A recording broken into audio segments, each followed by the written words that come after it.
The medical wing's alarm hadn't stopped screaming for 6 minutes.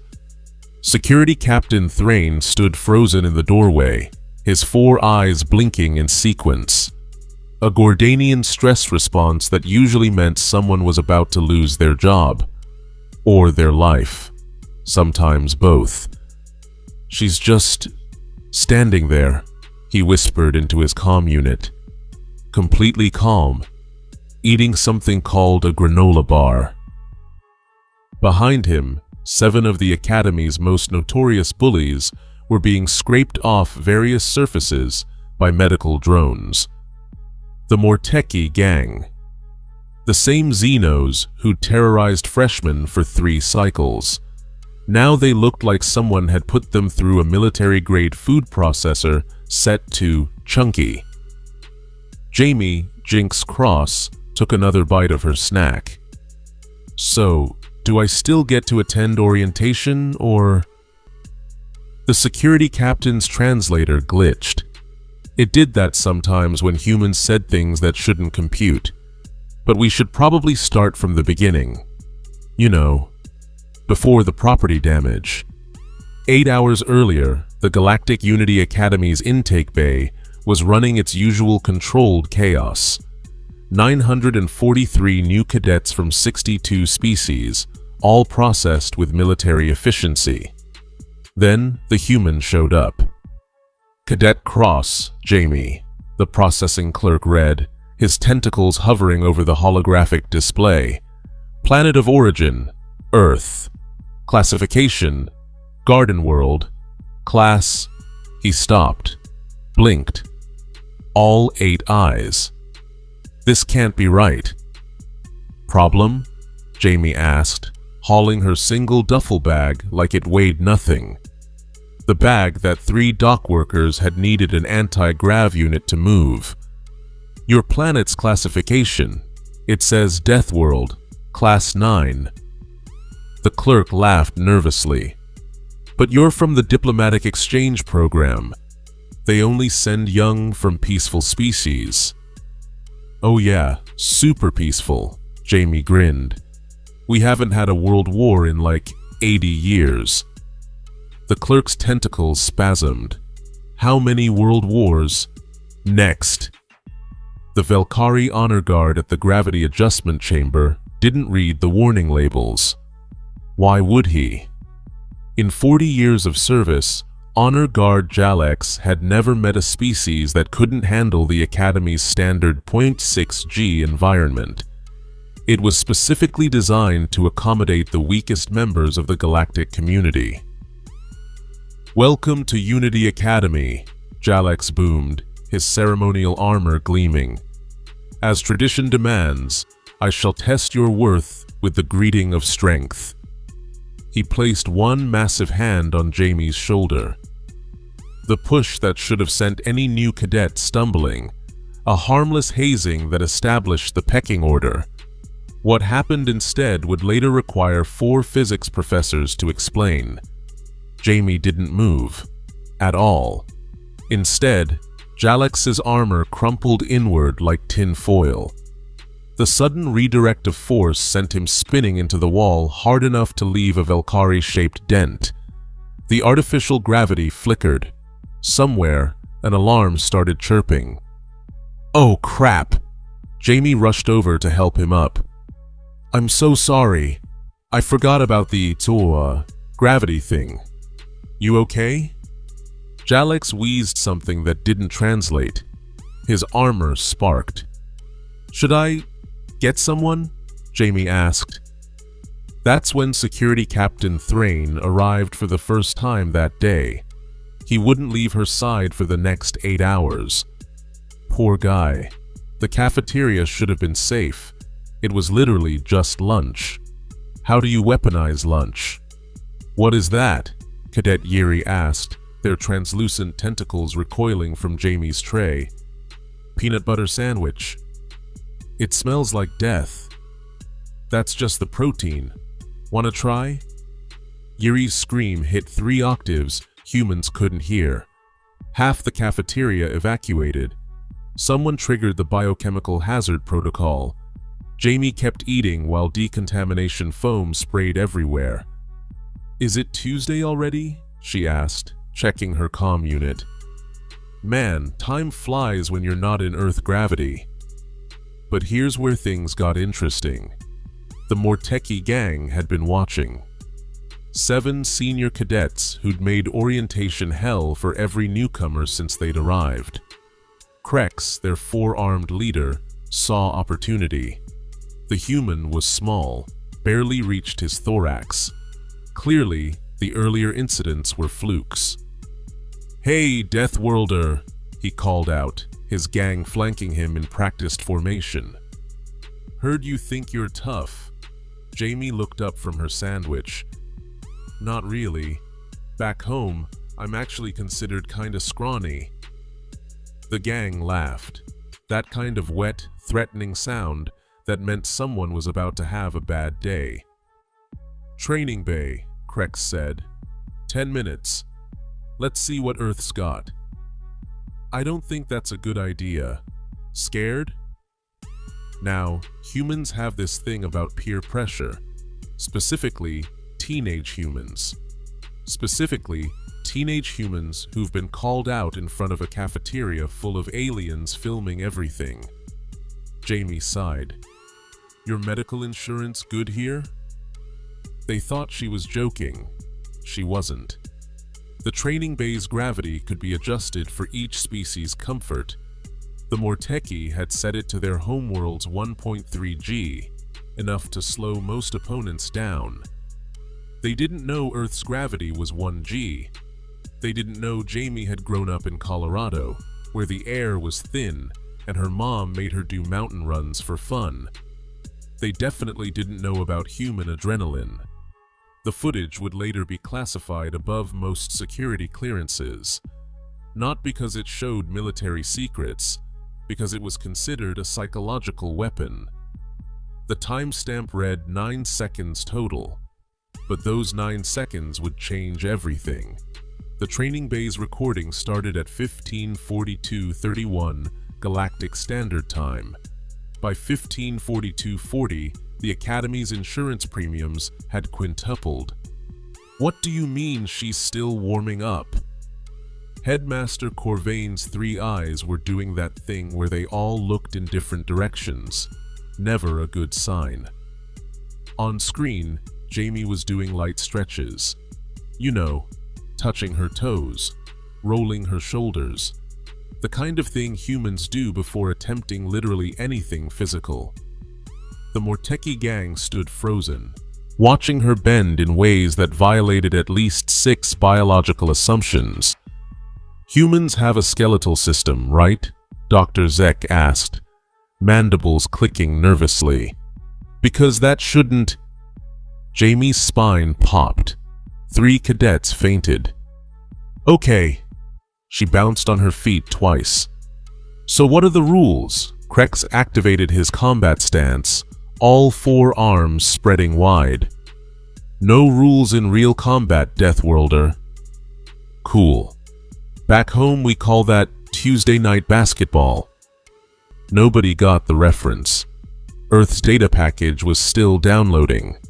It would take another 3 weeks before anyone understood why comparing something to recreational sports was absolutely terrifying. Zilthi struck first, or tried to. The insectoid could move at speeds that made security cameras struggle. Jamie caught his claw mid-swing like she was accepting a high five. "Oh wow, you're fast." She sounded genuinely impressed. Like, at least honeybee fast. The compliment might have landed better if she hadn't accidentally dislocated 3 of his joints while saying it. Vorak came in from behind, his thick carapace species known for shells that could stop plasma fire. Jamie pivoted, later analysis showed she wasn't even looking, and hit him with something humans called an elbow. The Academy didn't have a word for it because no other species had weaponized that particular joint. Vorak's shell cracked like an egg. He made a sound that loosely translated to mommy. "Behind you!" someone screamed from the growing crowd. Duran, all 800 pounds of him, was charging. His tusks had won him 38 training matches. They were rated to pierce starship hulls. Jamie dropped, swept his legs, and used his momentum to launch him into Gent, who'd been preparing to spit acid. The acid went everywhere except toward Jamie. Mostly, it went on Knox, who became very visible very quickly while screaming about his ruined stealth scales. "Is she laughing?" Medical Chief Dr. Zek zoomed in on Jamie's face. She was. Giggling, actually. The kind of sound human children make on something called a playground. Ixara tried telepathy, a desperate move. She reached into Jamie's mind to project fear, confusion, maybe some existential dread. Instead, she got a full dose of human consciousness. The constant stream of random thoughts, song lyrics stuck on repeat, and something called anxiety that humans just lived with. Daily.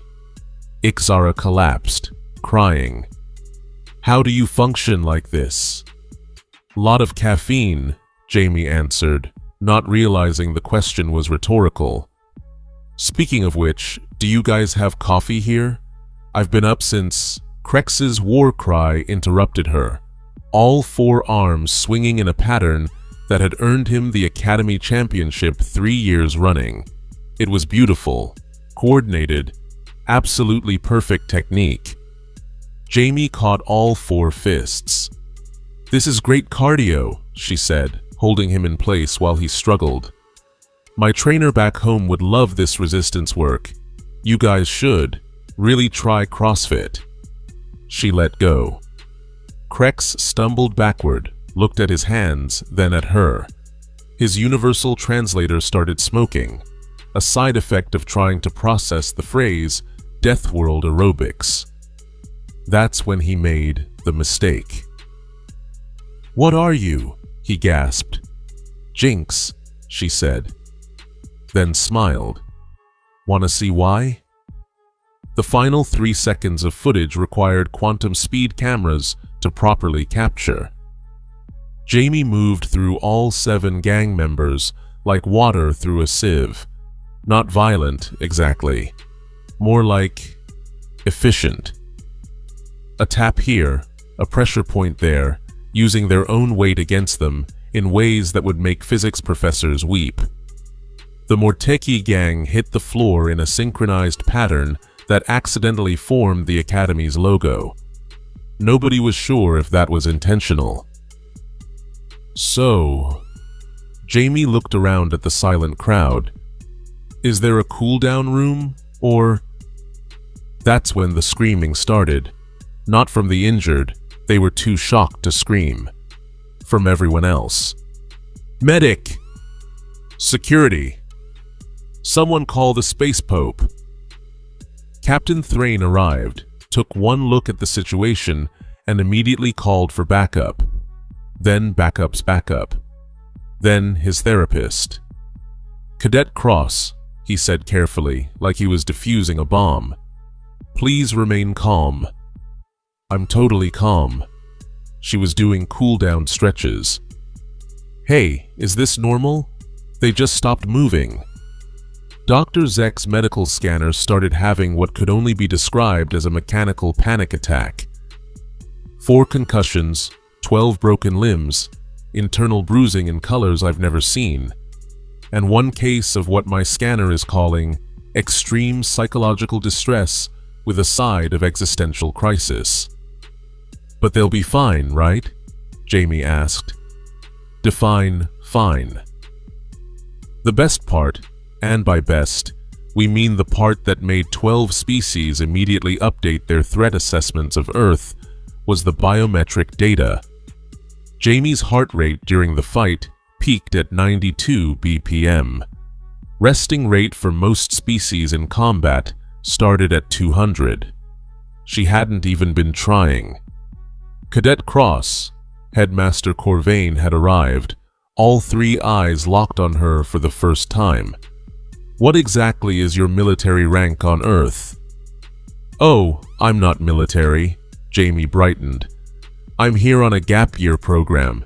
You know, before college. The universal translator crashed station-wide. You're a child? Corvain's middle eye twitched. Technically, I'm 18, so legally an adult, but my mom still does my taxes. Somewhere in the crowd, an alien who'd been planning to challenge her quietly deleted their draft and signed up for therapy instead. That's when the station's threat assessment system finally caught up. Every screen in the academy flashed the same message. Warning: Deathworld Predator detected. Classification: Apex. Recommendation: do not engage. Jamie noticed everyone backing away. Did I do something wrong? But the real problem wasn't what she'd done. It was what happened when the video went live. The video hit 2 billion views in 3 hours. By hour 4, the Galactic Council was holding an emergency session. By hour 5, someone had set it to music. Turn it off, Admiral Histhenes begged, but the remixes kept playing across every screen in the emergency meeting. Turn it off! The worst part wasn't the fight, it was the comment section.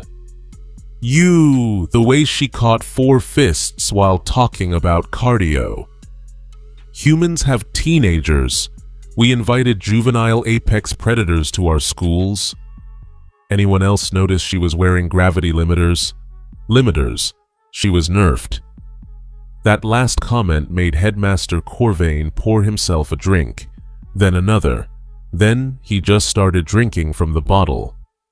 Jamie, meanwhile, was in Combat Instructor Velak's office, completely unaware she'd become the galaxy's most viral terror.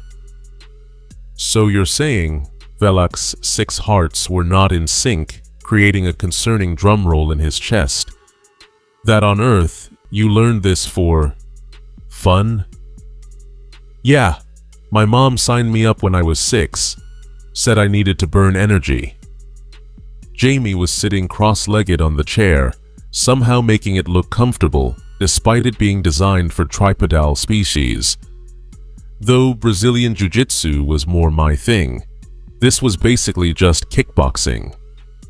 Just kickboxing. Velak pulled up her actual file.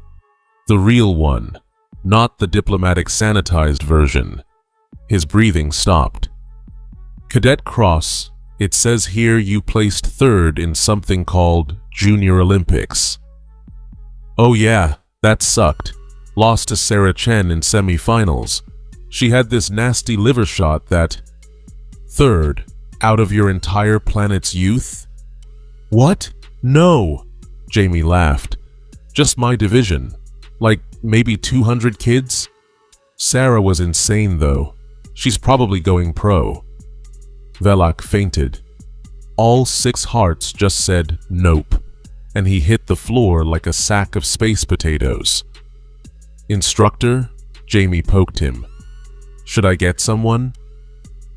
Dr. Zek arrived with a medical team, took one look at Velak, then at Jamie, then at the pulled-up file showing Earth's recreational youth combat sports, and immediately prescribed himself sedatives. There are leagues? He whispered. You organize them? With rankings? Wait till you hear about hockey, Jamie said helpfully. 3 more staff members needed medical attention. But here's where things went sideways. The Academy's board of directors had called an emergency meeting, and someone made the mistake of suggesting Jamie demonstrate basic human self-defense to establish proper safety protocols. Nothing dangerous, Corvain assured everyone, his 3 eyes darting between exits. Just simple movements, for documentation. The demonstration arena filled with 200 faculty members, military advisors, and 1 very nervous insurance adjuster. Jamie stood in the center, wearing standard academy training gear, that made her look even smaller. "Okay, so this is called a palm strike," she said, moving in slow motion. The gentle tap against the training dummy sent it through the reinforced wall. "Oops, sorry, I barely," someone shrieked. "Maybe I should use less force." She tried again. This time the dummy only flew 30 feet. "Better?" The insurance adjuster was crying. "Now, if someone grabs you from behind," Jamie had Assistant Professor Melk demonstrate. Melk was a Colorian, 9 feet tall, covered in natural armor. "You just shift your weight like this." Melk went airborne. The ceiling now had a Colorian-shaped dent. "I'm being so gentle," Jamie protested as they peeled Melk off the ceiling. That's when someone asked the question, the one that would haunt the academy forever. "Cadet Cross," board member Ilex asked, "what would constitute actual violence by your standards?" Jamie went quiet. For the first time since arriving, she looked serious. "You don't want to see that. But surely—" "No." Her voice dropped. "Look, where I'm from, we have rules, lines we don't cross. What you've seen? This is play fighting, exercise. What you're asking about, that's different." The room got cold, not metaphorically. The temperature actually dropped as every cold-blooded species instinctively pulled heat from the air. "Your planet has worse?" someone whispered. Jamie pulled up her comm unit, typed something. A video appeared on screen, a nature documentary, a honey badger fighting off 6 lions. The faculty watched in horrified silence as the tiny Earth creature refused to die, fighting with rabid intensity. "That's not even from our apex species," Jamie explained. "That's just a small mammal. Now imagine that, but with tools, strategy, and the ability to hold grudges for generations." "Grudges for generations?" "My grandmother still won't buy German cars. That war ended 80 years ago." The translator glitched trying to process generational spite, but the universe wasn't done testing them. Because right then, Jamie's comm unit buzzed. A video message from Earth. She opened it without thinking. "Jamie Cross!" The voice that erupted from the speaker made everyone instinctively back away. "I just saw the news! You started a fight on your first day?" "Hi, Mom," Jamie said sheepishly. "Don't you hi mom me. I raised you better. Did you at least help them to the medical bay after?" "Yes, Mom." "And apologized?" "Yes, Mom."